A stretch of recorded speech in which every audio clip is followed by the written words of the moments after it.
ನಮಸ್ಕಾರ ಸ್ನೇಹಿತರೆ, ರೇಖಾ ಕ್ರಿಯೇಟಿವಿಟಿ ಚಾನಲ್ಗೆ ಸ್ವಾಗತ.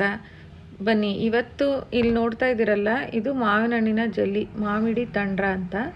ಇದನ್ನು ಹೇಗೆ ಮಾಡೋದು ಅಂತ ತೋರಿಸ್ತೀನಿ. ಇವಾಗ ಮಾವಿನ ಹಣ್ಣಿನ ಸೀಸನ್ ಅಲ್ವಾ ಫ್ರೆಂಡ್ಸ್, ಇವಾಗ ಮಾಡಿಟ್ಕೊಂಡು ನಾವು ತುಂಬ ದಿನ ಇದನ್ನು ಇಟ್ಬಿಟ್ಟು ತಿನ್ಕೋಬೋದು.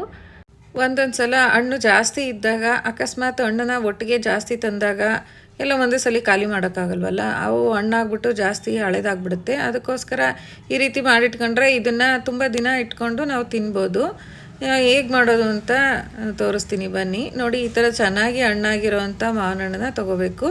ಮಾವಿನ ಹಣ್ಣು ತೊಗೊಂಡು ಅದನ್ನೆಲ್ಲ ನೋಡಿ ಎಷ್ಟು ಮೆತ್ತಗಿರೋದು, ಮೆತ್ತಗಿದ್ದು ಚೆನ್ನಾಗಿ ಮಾಗಿದ್ರೆ ತುಂಬಾ ಚೆನ್ನಾಗಿರುತ್ತೆ. ನೋಡಿ, ಈ ಥರ ಎಲ್ಲ ತೋರಿಸ್ತಾ ಇದ್ದಾನೆ ನನ್ನ ಮೊಮ್ಮಗ, ಎಲ್ಲ ಅಮ್ಕಿ ಹಣ್ಣಾಗಿದೆ ಅಂತ. ಈ ಥರ ಹಣ್ಣಾಗಿರೋ ಅಂಥ ಮಾವಿನ ಹಣ್ಣನ್ನು ತೊಗೊಂಡು ಅದನ್ನು ಚೆನ್ನಾಗಿ ಸಿಪ್ಪೆ ಎಲ್ಲ ತೆಕ್ಕೋಬೇಕಾಗತ್ತೆ. ಹಣ್ಣನ್ನ ತೊಳೆದ್ಬಿಟ್ಟು ಸಿಪ್ಪೆನ ತೆಗಿತಾ ಇದ್ದೀನಿ. ನೋಡಿ, ಈ ಥರ ಎಲ್ಲ ಸಿಪ್ಪೆನ ನೀಟಾಗಿ ತಕ್ಕೋಬೇಕಾಗತ್ತೆ. ಸಿಪ್ಪೆ ತೆಗೆದಾದ್ಮೇಲೆ ಅದನ್ನೆಲ್ಲ ಚಿಕ್ಕ ಪೀಸ್ನ, ಪಲ್ಪ್ನ, ಹಣ್ಣನ್ನೆಲ್ಲ ಚಿಕ್ಕ ಪೀಸ್ನ ಮಾಡಿಕೊಂಡು ಈಚೆಗೆ ತಕ್ಕೋಬೇಕು. ಇದು ಎಷ್ಟು ರುಚಿಯಾಗಿರುತ್ತೆ ಅಂತಂದರೆ, ಈ ಸೀಸನಲ್ಲಿ ಮಾಡಿಟ್ಕೊಂಡು ನಾವು ಮಾವಿನ ಹಣ್ಣು ಸಿಗದೇ ಇರೋವಂಥ ಕಾಲದಲ್ಲೂ ಮಕ್ಕಳಿಗೆ ಮಾವಿನ ಹಣ್ಣಿನ ರುಚಿನ ಕೊಡ್ಬೋದು. ಅಷ್ಟು ಚೆನ್ನಾಗಿರುತ್ತೆ. ಎಷ್ಟು ದಿನ ಬೇಕಾದರೂ ನಾವು ಇಟ್ಕೋಬೋದು. ಬಿಗಿಯಾದ ಕಂಟೈನರಲ್ಲಿ ಇಟ್ಕೊಂಡ್ರೆ ತುಂಬಾ ಚೆನ್ನಾಗಿರುತ್ತೆ. ಇಲ್ಲ ಫ್ರಿಜ್ಜಲ್ಲಿ ಇಟ್ಟರೂ ಇರುತ್ತೆ, ಏನು ಹಾಳಾಗೋದಿಲ್ಲ. ನೋಡಿ, ಈ ಥರ ಎಲ್ಲ ಈ ಒಳಗಡೆ ಇರೋ ಹಣ್ಣನ್ನೆಲ್ಲ ಸಪ್ರೇಟ್ ಮಾಡಿಕೊಂಡು ಅದನ್ನು ಮಿಕ್ಸಿಗೆ ಹಾಕ್ಕೋಬೇಕಾಗತ್ತೆ. ಒಂದು ಜಾರಿಗೆ ಹಾಕ್ಕೊಂಡು ಅದನ್ನು ಚೆನ್ನಾಗಿ ರುಬ್ಕೋಬೇಕು. ನೋಡಿ, ಇದನ್ನೆಲ್ಲ ಹಾಕ್ಕೊಂಡು ಅದನ್ನು ಸ್ವಲ್ಪ ರುಬ್ಬಿದ್ರೆ ಅದು ಮೊದಲೇ ಹಣ್ಣಾಗಿರುತ್ತಲ್ವ, ಹಂಗಾಗಿ ನುಣ್ಣಗೆ ಪೇಸ್ಟ್ ಆಗುತ್ತೆ. ಈ ಪೇಸ್ಟನ್ನು ತಗೊಂಡು ಒಂದು ದಪ್ಪ ತಳ ಇರುವಂಥ ಕಡಾಯಿಲಿ ಹಾಕ್ಕೋಬೇಕು. ಈ ಕಡಾಯಿಗೆ ಹಾಕೊಂಡ ನಂತರ ಎಲ್ಲ ಕ್ಲೀನಾಗಿ ತಗೊಂಡು ಹಾಕ್ಕೋಬೇಕಾಗತ್ತೆ.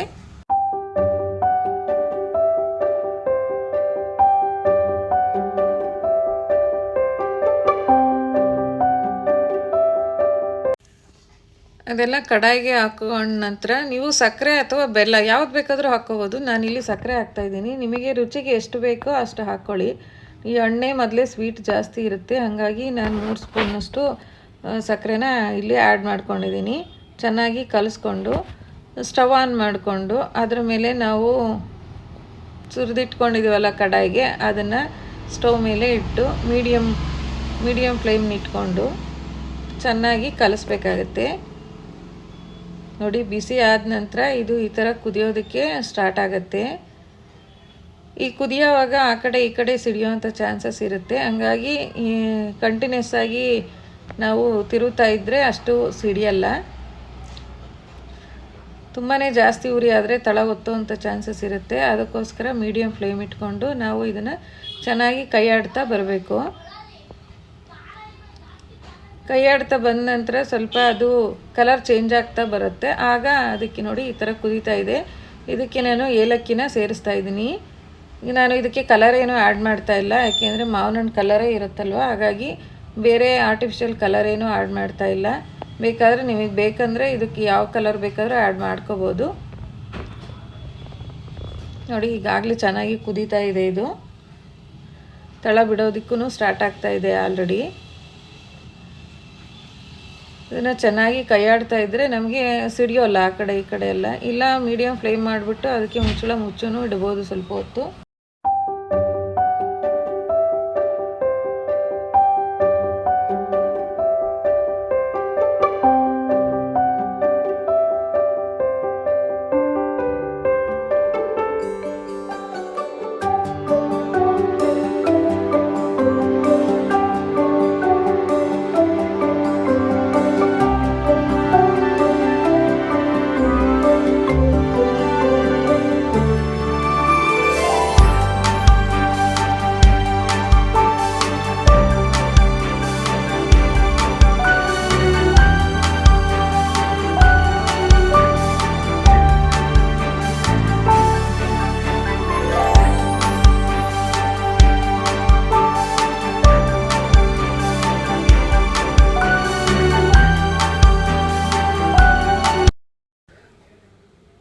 ಅಷ್ಟರಲ್ಲಿ ಒಂದು ಖಾಲಿ ತಟ್ಟೆಗೆ ತುಪ್ಪ ಹಾಕ್ಕೊಂಡು ತಟ್ಟೆ ತುಂಬ ಸವರ್ಕೊಂಡು ಇಟ್ಕೋಬೇಕಾಗತ್ತೆ.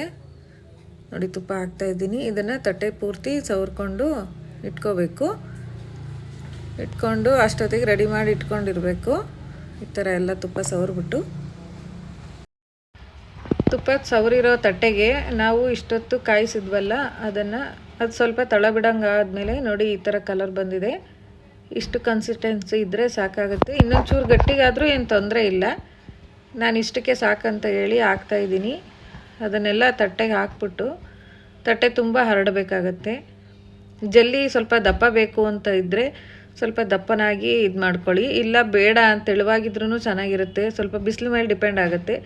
ಈ ಟೈಮಲ್ಲಿ ಸ್ವಲ್ಪ ಅಲ್ಲೇ ಮಳೆಗಾಲ ಶುರುವಾಗಿರೋದ್ರಿಂದ ಬಿಸಿಲು ಕಡಿಮೆನೇ ಆಗ್ತಾ ಬಂದಿರುತ್ತೆ. ಹಾಗಾಗಿ ನಾನು ಸ್ವಲ್ಪ ತೆಳುವಾಗಿಯೇ ಮಾಡಿದ್ದೀನಿ. ದಪ್ಪನೂ ಮಾಡ್ಕೋಬೋದು, ಇದಿಲ್ಲ ತೆಳುವಾಗೂ ಮಾಡ್ಕೋಬೋದು. ನೋಡಿ ಇದು ಸ್ವಲ್ಪ ಜಾಸ್ತಿ ಆಯಿತು ಅನ್ನಿಸ್ತು. ಹಾಗಾಗಿ ನಾನು ಇನ್ನೊಂದು ತಟ್ಟೆಗೂ ಸ್ವಲ್ಪ ಹಾಕ್ಕೊಂಡಿದ್ದೀನಿ. ಈಗ ನೋಡಿ ಇದು ದಪ್ಪ ಬರುತ್ತೆ. ಈ ಥರ ಇದ್ದಾಗ ಜಲ್ಲಿ ದಪ್ಪಾಗಿ ಚೆನ್ನಾಗಿರುತ್ತೆ. ಇದನ್ನು 2-3 ದಿನ ಒಣಗಿಸ್ಬೇಕಾಗತ್ತೆ ಬಿಸಿಲಲ್ಲಿ. ಹಾಗಾಗಿ ನಾನು ಇನ್ನೊಂದು ತಟ್ಟೆಗೆ ಸ್ವಲ್ಪ ಸೇರಿಸ್ಕೊಂಡಿದ್ದೀನಿ. ಅದನ್ನೇ ಇನ್ನೊಂದು ತಟ್ಟೆಗೂ ಸ್ವಲ್ಪ ಹಾಕ್ಕೊಂಡು ಅದಕ್ಕೂ ಹರಡ್ಕೊಂಡಿದ್ದೀನಿ. ನೋಡಿ 2 ತಟ್ಟೆಗೂ ಸ್ವಲ್ಪ ಗಟ್ಟಿ ಆದರೆ ಈ ಥರ ಅಳ್ಕೊಳ್ಳಲ್ಲ, ನಾವೇ ಸ್ವಲ್ಪ ಹರಡಿಸ್ಬೇಕಾಗತ್ತೆ. ಇದು ಸ್ವಲ್ಪ ತಿಳಿವಾಗಿರೋದ್ರಿಂದ ಅದೇ ಹರಡ್ಕಂತು ಬಿಸಿ ಇದ್ದಾಗ. ಇದನ್ನು ತೊಗೊಂಡೋಗಿ ಚೆನ್ನಾಗಿ ಬಿಸಿಲಲ್ಲಿ ಒಣಗಿಸ್ಬೇಕು. ನೋಡಿ 2 ತಟ್ಟೆನ ಬಿಸಿಲಿಗೆ ಇಡಬೇಕಾಗತ್ತೆ. ಈ ಥರ ಹರಡ್ಬಿಟ್ಟು ನಾನಿಲ್ಲಿ ತೆಳುವಾಗಿ ಹರಡಿರೋದ್ರಿಂದ ಒಂದೇ ದಿನಕ್ಕೆ ಒಣಗಿದೆ. ಬಿಸಿಲು ಚೆನ್ನಾಗಿದ್ದರಿಂದ. ಬಿಸಿಲಿಲ್ಲ ಅಂದರೆ 2 ದಿನ ಬೇಕಾಗುತ್ತೆ ಒಣಗೋದು. ದಪ್ಪ ಇದ್ರಂತೂ ಕಂಪಲ್ಸರಿ ಎಷ್ಟೇ ಬಿಸಿಲಿದ್ರೂ 2ರಿಂದ 3 ದಿನ ಬೇಕೇ ಬೇಕು ಇದು ಒಣಗೋದಕ್ಕೆ. ಹಾಗಾಗಿ ಇದು ಇವತ್ತು ತೆಳುವಾಗಿರೋದ್ರಿಂದ ಒಂದೇ ದಿನಕ್ಕೆ ಒಣಗಿದೆ. ನೋಡಿ ಒಣಗಿದ ನಂತರ ಈ ಥರ ಆಳೆ ಥರನೇ ಎದ್ದು ಬಂದುಬಿಡುತ್ತೆ.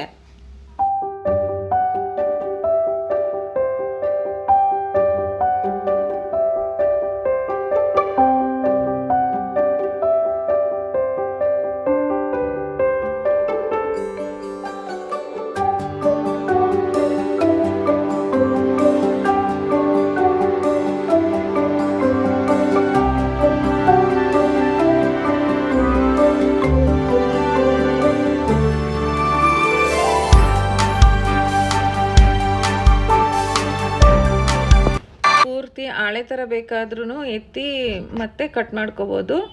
ಇಲ್ಲ ಈ ಥರ ತಟ್ಟೆಲಿ ಇದ್ದಂಗೆ ಕಟ್ ಮಾಡಿಬಿಟ್ಟು ಮಿಠಾಯಿಗಳ ಥರ ಪೀಸ್ ಬೇಕಾದರೂ ಎತ್ಕೋಬೇಕಾಗತ್ತೆ. ನೋಡಿ ನಾ ಕಟ್ ಮಾಡ್ತಿದ್ದೆ, ಅಷ್ಟರೊಳಗೆ ನನ್ನ ಮೊಮ್ಮಗನೂ ಬಂದು ನಾನು ಕಟ್ ಮಾಡ್ತೀನಿ ಅಂತ ಕಟ್ ಮಾಡ್ತಾ ಇದ್ದಾನೆ. ನೋಡಿ ಈ ಥರ ನಿಮ್ಗೆ ಯಾವ ಶೇಪಿಗೆ ಬೇಕಾದರೂ ಕಟ್ ಮಾಡ್ಕೋಬೋದು. ಕಟ್ ಮಾಡಿದ ನಂತರ ನೋಡಿ ಈ ಥರ ಎಷ್ಟು ನೀಟಾಗಿ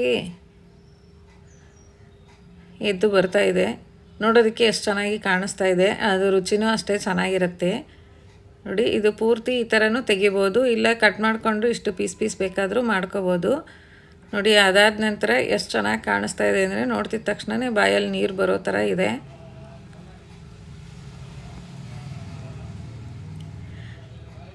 ಇದನ್ನು ನೀವು ಒಂದ್ಸಲ ಮಾಡಿ ನೋಡಿ ಫ್ರೆಂಡ್ಸ್. ಇದು ಹೇಗಿರುತ್ತೆ, ಟೇಸ್ಟ್ ಹೇಗೆ ಬಂತು ಅಂತ ಒಂದು ಕಾಮೆಂಟ್ ಮೂಲಕ ನನಗೆ ತಿಳಿಸಿ. ವಿಡಿಯೋ ಇಷ್ಟ ಆದರೆ ಒಂದು ಲೈಕ್ ಮಾಡಿ. ಯಾರೆಲ್ಲ ಸಬ್ಸ್ಕ್ರೈಬ್ ಇಲ್ಲದೆ ನೋಡ್ತೀರೋ ಪ್ಲೀಸ್ ಸಬ್ಸ್ಕ್ರೈಬ್ ಮಾಡಿಬಿಟ್ಟು ನೋಡಿ. ಹೇಗಿದೆ ವಿಶಾಲ್ ಮಾವಿನಕಾಯಿ ತಂದ್ರ? ಚೆನ್ನಾಗಿದೆಯಾ? ನೋಡಿ ಮಾವಿನಕಾಯಿ ತಾಂಡ್ರ ತಿಂದು ನನ್ನ ಮೊಮ್ಮಗ ಕಾಮೆಂಟು ಮಾಡಿಬಿಟ್ಟ. ನೀವು ಮಾಡಿಕೊಂಡು ಟೇಸ್ಟ್ ಹೇಗೆ ಬಂತು ಅಂತ ನನಗೆ ತಿಳಿಸಿ. ಮತ್ತೆ ಭೇಟಿಯಾಗೋಣ ಇನ್ನೊಂದು ವಿಡಿಯೋ ಒಂದಿಗೆ. ಅಲ್ಲಿಯವರೆಗೂ take care. Bye bye. Thank you.